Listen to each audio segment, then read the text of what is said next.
very strange text. But again, you've got the same themes about interbreeding with humans, and this is like an apocryphal biblical text. And so the interesting thing about this as well is there's a small fragment that comes from the Bible, is the angels actually got trapped interdimensionally because they not only had sex with humans, but they had food. Now, if you know anything about interdimensional processes, you know that if you try and partake of 3D, you get too heavy vibrationally. So it absolutely fits, if you know about interdimensions, that this could have happened, you know. So, and you get similar stories about giants from around the world.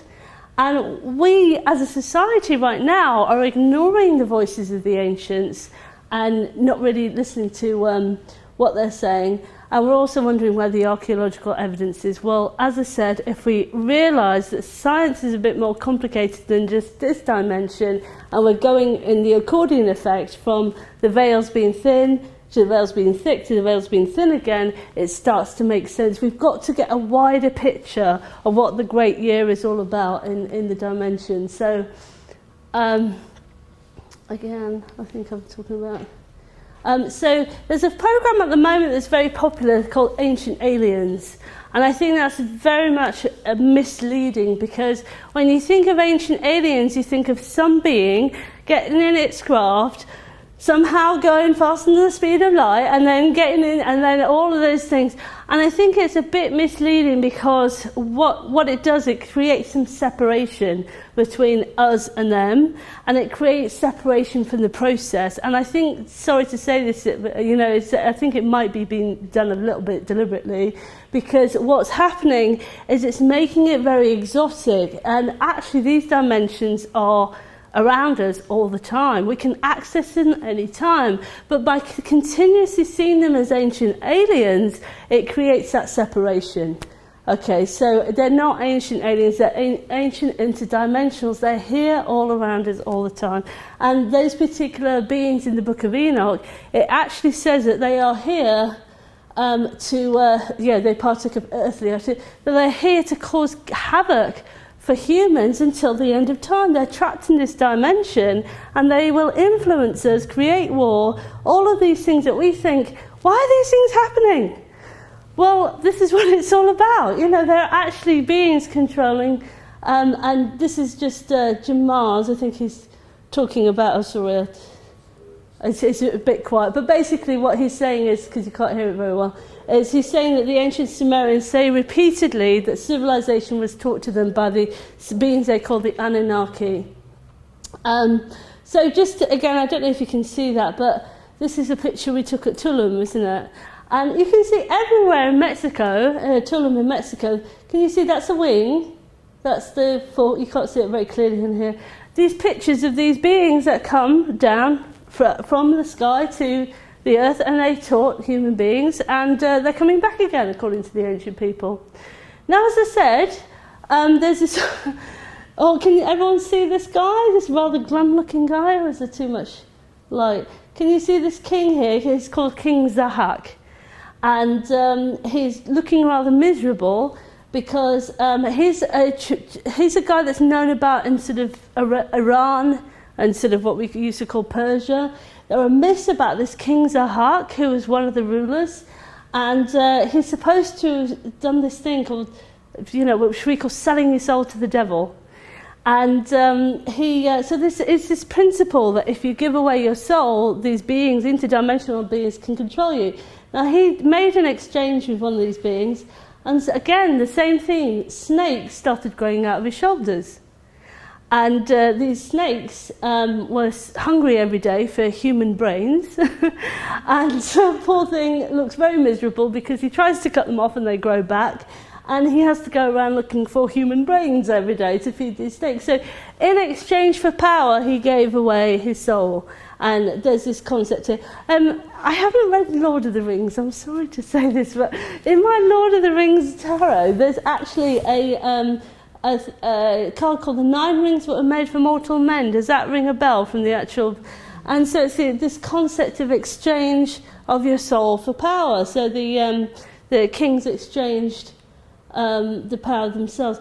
Now, it comes all the way into the modern era. And this is a clip from Harry Potter, the documentary, talking about Gordonston School. Gordonston, one of the most select boarding schools in Britain. Its former pupils include Prince Charles, and its traditions are as old as royalty. The school was originally home to Sir Robert Gordon, a 17th century sorcerer who, unlike Harry and his friends, had no qualms about dabbling in the dark arts.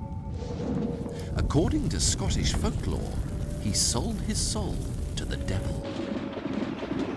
Oh, wha has nae heard o' that man o' renown, the wizard, Sir Robert o' Gordonston, the wisest o' warlocks, the Murrayshire chiel, the despot o' Duffus, and Freen o' the Deal, the man whom the folks o' wild Murrayshire feared, the man whom the fiends o' wild Satan revered. Oh, never to mortal evil renown, like that o' Sir Robert o' Gordonston. You must remember that you're in a part of the country which is well known for ghosts and all sorts of surreal things happening, and he's very much a part of that in this part of the world. And that's why he was called the Wizard, because below where we're sitting now, he had a laboratory where for 7 years he sat. He eventually, after 7 years of sitting by a fire, achieved the construction of a salamander. A lizard came out of the fire and told him some of the secrets of life. There's this influence of these interdimensional beings who are, it's still happening, and you can even see it. I don't know if you know who this is, Katy Perry from her latest video, but you know, she's putting out this sort of reptilian sort of energy, and a lot of these beings are probably influenced from these interdimensionals. And you know, I'm not going to go all David Icke on you, but I mean, this is you know, the basis of a lot of what people are talking about here. Okay, so this is just to give you an example. Again, you see it absolutely everywhere. This is St. Mark's Square, the winged lion, St. Mark's Square in Venice. This is, you know, if you look around at a lot of your logos, you'll see the representation. And this is in Paris. I mean, like, amazing. I mean, what is this creature? But you see, it's all out there, still influencing our leaders, and it's hidden in plain sight. And so it's not even subtle. So can anyone tell me what this is, or familiar? Egypt. Sorry? Is that the Egyptian? This is actually Saddam Hussein's government's symbol. Okay, so it's interesting, but take a look at this. This is the American government symbol. Okay. This is Barclays Bank, yeah. How did you know? It's cool.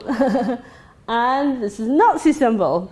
It's not even subtle. You know, we have the influence of these interdimensionals going way, way back. The same symbol comes up again and again. So, so back again to our original topic, which is about the Magdalene Prophecies, but I think we'll have a break first and we'll come back again. So, yeah, so go on. Yeah, can I just ask a question? You know about the cycle of like a spiral of golden age and the dark age? Yeah. When we're in the golden age, why do we think now we'll come back and have another gold? If these cycles happen a few times, don't we ever learn? Don't we learn? Every single time it's different. We learn something different. It's something, I mean, some sort of people, Native American people, call it the time of the sixth sun or the time of the fifth sun, because they know that the sun dies and gets reborn. And they know about it. They think in long term. So if you think of a spiral doesn't follow the same pattern twice. So every single time we do this, we learn something different. So we're going into a bad time, we'll learn something. Well, a bad time is just when the veils are thinner, are further away. All it is. And we learn things by doing that, by pretending to be separate. We learn an awful lot. And when we're in those different dimensions, we learn different things. I've travelled sort of astral travelled into those different dimensions, and it's just a different learning experience. Not better, not worse, but here, by seeing ourselves as so separate, I mean, look at what we're doing now. We're coming into a, era where people are coming to inspiring evenings, and from, having whatever backgrounds we've had, suddenly each of us have come to, I want to know more about life, and that itself is a learning process. And that learning, that journey is what it's all about. I mean, to actually go from maybe like some religious family or something to then going into your own spiritual journey, that is a huge, in terms of light, that's a huge transition. And that is amazing. If you saw it all around you and you went, that wouldn't be such a big transition. It's sounding a bit like Jesus' teachings, isn't it? The lost son and things like that. But I mean, in terms of interdimensional light and the geometry of it, it actually makes a massive shift. So if you can see things interdimensionally, it makes sense why we're doing this, because that's all we are. We're just, bits of light playing around, bits of light consciousness, So